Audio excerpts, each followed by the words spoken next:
शुरू की है एक तरह से कहेंगे, अगर खुफिया जानकारी लेने के लिए या फिर नंबर्स की क्लोनिंग, सिम कार्ड की क्लोनिंग, डेटा की क्लोनिंग जो की जा रही है, क्या हमारे पास कोई उपाय नहीं है इस गैंग को हैक करने के लिए?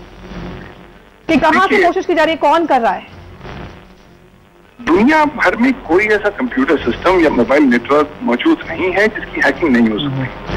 हैकिंग लगातार हो सकती है, डिपेंड करता है कि आप क्या हैक करना चाहते हैं और क्या आपके पास लेटेस्ट हैकिंग और टेक्नोलॉजिकल टूल्स उपलब्ध हैं या नहीं।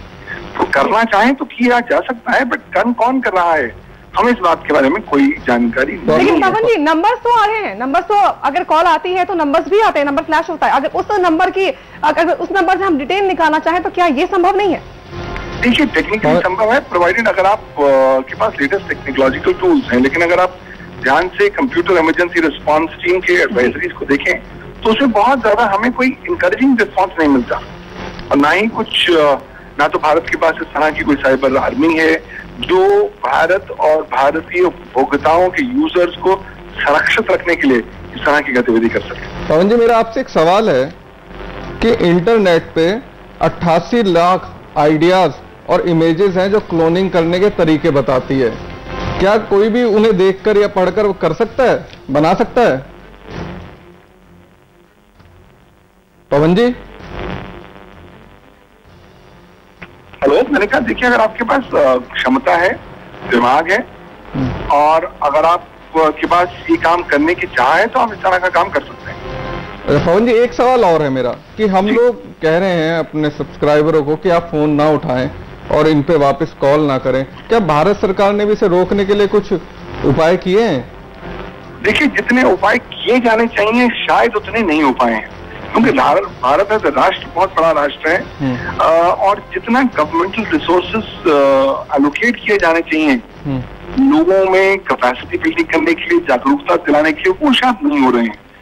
इक्का दुक्का एफर्ट जरूर हो रहे हैं, लेकिन अगर आप पूरी जितनी भी लेवल ऑफ समस्या है उसको देखें तो उस संदर्भ में मुझे लगता है कि और काम करने की आवश्यकता है। मेजर साहब, आपसे भी एक सवाल है मेरा कि आपने बताया कि हमारे फौजियों के पास भी कॉल्स आते थे कुछ, तो उस टाइम पे आपने उसे रोकने के लिए सरकार ने या फौज ने कुछ सोचा होगा कि कैसे रोकें, कैसे ट्रेस करें इन कॉल्स को? देखिए, इनका जो सर्वप्रथम ये था कि हम सबसे पहले तो जागरूकता, अवेयरनेस पैदा करें कि इस तरह से बेवकूफ बनाकर वो खुफिया खबरें हासिल करने की चाल पाकिस्तान की आईएसआई अपना रही है। इसको पूरी सेना में इसके बारे में अलर्ट दिए गए थे और सख्त आदेश दिए गए थे कि कोई जानकार आदमी ना हो तो उसे किसी भी किस्म की खबर ना दें, फोन पे अनजाने में कुछ भी आप अनाप शनाप ना उसको बता दें बगैर उसकी आइडेंटिटी एस्टैब्लिश किए हुए। और अब तो काफी स्ट्रिक्ट आदेश हैं सेना के अंदर खासकर, और इस टाइप की अगर कोई चीज होती है तो हम जरूर कोशिश करते हैं, और ये मॉनिटरिंग भी चलती है कुछ दर्जे पे, जो कि खैर उसके बारे में ज्यादा बातचीत नहीं करना ही सार्वजनिक क्षेत्र में ठीक है, लेकिन जरूर इसके ऊपर बहुत ही क्या कहते हैं पुख्ता कदम उठाए गए थे ये इस चीज को रोकने के लिए। ये जो आप बता रहे हैं ये अब एक नया उसका दर्जा है। मेजर साहब, ये कॉल्स तो दिन पर दिन बढ़ती ही जा रही हैं लोगों के मोबाइल पे। अगर रोकने के उपाय करे सरकार ने कुछ, तो क्यों नहीं कम हो रही है कॉल्स? रोकने के उपाय सरकार ने नहीं, उस वक्त सेना ने अपनी सेना के अंदर के लिए किए थे। अब सेना तो पूरे देश का बीड़ा नहीं उठा सकती ना, वो तो सरकार को करना होगा। जहां तक सेना का सवाल है, सेना में तो काफी इसके प्रति जागरूकता है, लेकिन अभी हमारे जो सिविलियन तबकों में ये जागरूकता नहीं फैल पाई है, और इसके लिए मैं समझता हूँ, मैं सहमत हूँ मोहन जी से कि बड़े ठोस कदम उठाने पड़ेंगे ताकि अवेयरनेस सबसे पहले इसके बारे में फैलाई जाए। और मैं आपकी चैनल को मुबारकबाद देना चाहूंगा कि आपने ये अवेयरनेस फैलाने के लिए ये अभियान तो शुरू किया है ताकि लोगों को जानकारी इसके बारे में आए, तो वही इसका सबसे पहला तोड़ है जी। लोगों को अवेयरनेस होनी चाहिए कि इस तरह की चीज की जा रही है, तो इस तरह की धोखाधड़ी उनके साथ की जा रही है मोबाइल नेटवर्क का इस्तेमाल करते हुए। जी जी, मेरे साहब, लेकिन ये सही है कि अगर हम लोगों को अवेयर कर देंगे तो कुछ हद तक बचा जा सकता है, लेकिन जैसा कि पवन जी ने बताया कि सरकार की तरफ से कोई ठोस कदम नहीं उठाए गए हैं।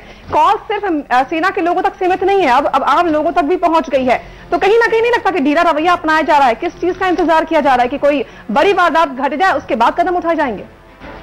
अमूमन हम लोग जागते हैं जब चिड़िया चुग गई खेत की स्थिति आ गई होती है, तो मैं समझता हूं कि अब हमको प्रोएक्टिव मोड में आना चाहिए और रिएक्टिव नहीं रहना चाहिए कि पहले नुकसान हो फिर उसके बाद हम जो है दौड़ भाग करें और प्लग करने की कोशिश करें।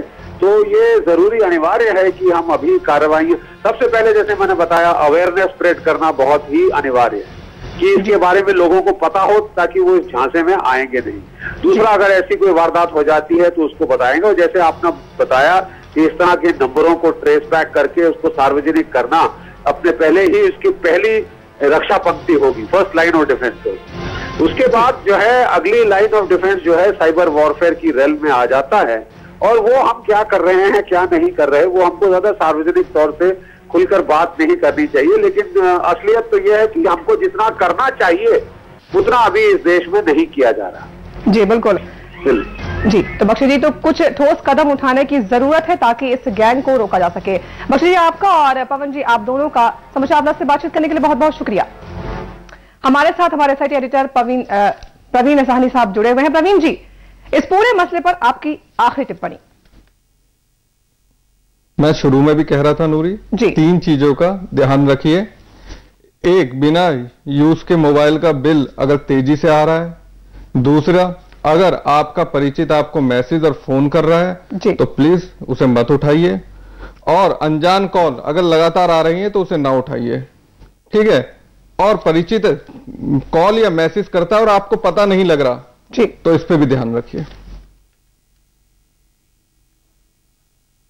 और दूसरी चीज इसमें यह है कि सबसे पहले, और सरकार और BSNL और सर्विस प्रोवाइडर जो हैं हमारे, उनको भी मैं पूछना चाहूंगा कि भाई वो लोग, अगर ये जो कॉल आ रही है +92 से, ये एक सॉफ्टवेयर के जरिए आ रही है अलग अलग, तो उस पर भी वो ध्यान दे कि कैसे रोका जा सकता है इन चीजों को। जी चलिए प्रवीण जी, आपका इस तमाम जानकारी के लिए और हमारे साथ चर्चा में शामिल होने के लिए बहुत बहुत शुक्रिया।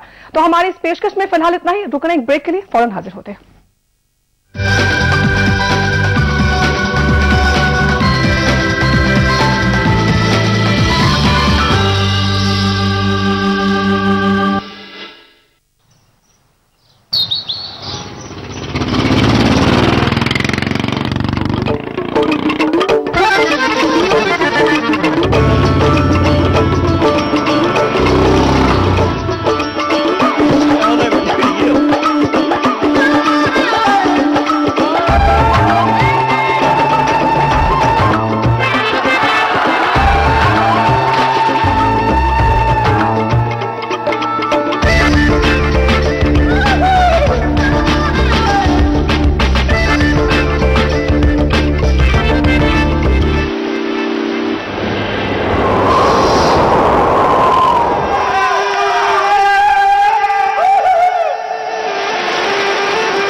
कितनी भी कोशिश कर लो, पानी तो इंटरेस्टिंग नहीं हो सकता।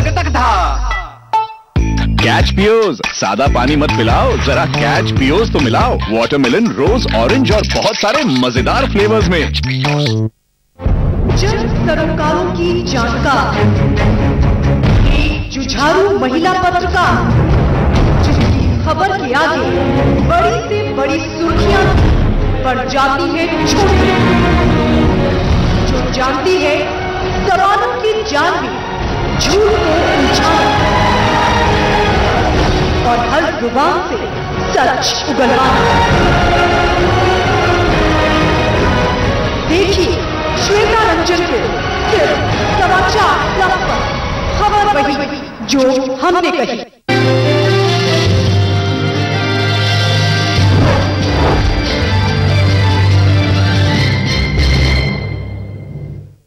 ब्रेक के बाद स्वागत है आपका। बढ़ते हैं आगे और देखते हैं समाचार अब तक।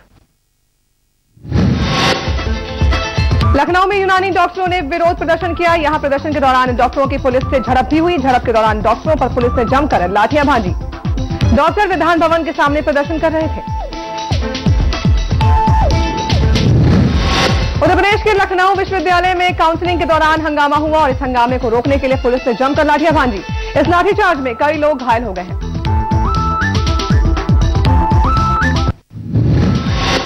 जल निगम विभाग के 28 अभियंताओं को निलंबित कर दिया गया है। इन अभियंताओं पर वित्तीय अनियमितता और घटिया निर्माण का आरोप है। सूत्रों के मुताबिक जिन अधिकारियों पर गाज गिरी है उनमें CNDS के पूर्व निदेशक VP सिंह, मुख्य महाप्रबंधक भी शामिल हैं। आजम खान के आदेश पर यह निलंबन किया गया है। उत्तर प्रदेश के लखनऊ में बीजेपी नेता कलराज मिश्र के घर पर चोरी हो गई है। कलराज मिश्र के सरकारी आवास 24 गौतम पल्ली में बीती रात चोरों ने हाथ साफ कर दिया। कुशीनगर के अमरिया गांव में जहरीली मिठाई खाने से 7 बच्चे बीमार हो गए। दरअसल गांव के प्रधान के घर शादी थी और इस शादी में आई मिठाई इन बच्चों ने खाई और ये बच्चे बीमार हो गए। मेरठ के नेशनल हाईवे 58 पर देर रात तक हुए भयंकर एक्सीडेंट में 5 लोगों की मौत हो गई और 5 लोग घायल हो गए। घायलों में से 3 की हालत नाजुक बनी हुई है। उत्तर प्रदेश के कौशाम्बी में तीसरे चरण का मतदान रविवार को हुआ, लेकिन इस मतदान के दौरान सिराथू के बीजेपी विधायक केशव प्रसाद मौर्य और एक सिपाही के बीच झड़प हो गई। वरुण गांधी अपने विवादित बयान के लिए जाने जाते हैं और एक बार फिर से वरुण गांधी एक बयान दे चुके हैं, जिसके बाद वो फिर से विवाद में घिरते दिख रहे हैं। वो पीलीभीत में एक निकाय चुनाव की जनसभा के दौरान खुद की तुलना भगवान श्री कृष्ण और श्री राम से कर रहे थे। यूपी सरकार ने सिगरेट और पान मसालों पर 50% वैट लगाने का फरमान दिया है। पहले गुटखे पर टैक्स 13.50% और सिगरेट पर 17.50% था, जो अब बढ़कर 50% हो गया है। पंचीनगर के हाफिजपुर थाना क्षेत्र में कुछ दबंगों ने 2 युवकों की गोली मारकर जान ले ली। मारे गए दोनों युवक रिश्तेदार थे।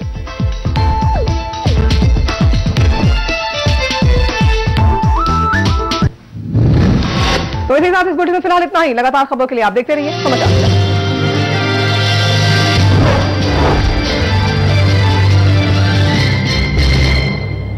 ये कहानी है एक अजीबोगरीब फैमिली की, जिसके फादर थे बड़े ही डैडी, इसलिए उनकी वाइफ रूपाली रहती बड़ी सैडली। फिर एक दिन उनकी जिंदगी में आया नया रिफ्रेशिंग मिनी गम्स। इंटरेस्टिंगली उनकी वाइफ रूपाली टोटली 3 बच्चों को दुनिया में लाके थक ली। फर्स्ट बेबी नेम ली, पर बच्चों का नाम रख ली उंगली। सेकंड बेबी नेम लिया कुंडली और लवली। थर्ड बेबी नेम ली बुकली। मदरली को आया गुस्सा और वो वहां से कट ली।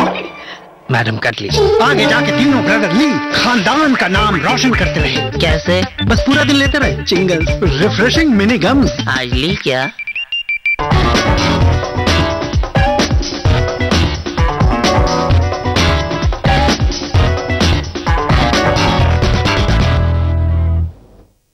नमस्कार, आप देख रहे हैं हमारी खास पेशकश टैबलेट्स की वॉर। आपके साथ मैं हूं नूरी कायनात। आज हम आपको दिखा रहे हैं दुनिया भर में धूम मचा रहे टैबलेट्स में क्या है खास और क्यों दिग्गज कंपनियां ग्लोबल मार्केट में टैबलेट का सरताज बनने की होड़ में लगी हैं, और क्या दुनिया भर में धूम मचाने वाले टैबलेट्स आपकी जेब को सूट करते हैं। ये सब कुछ और बहुत कुछ द टैब वॉर में।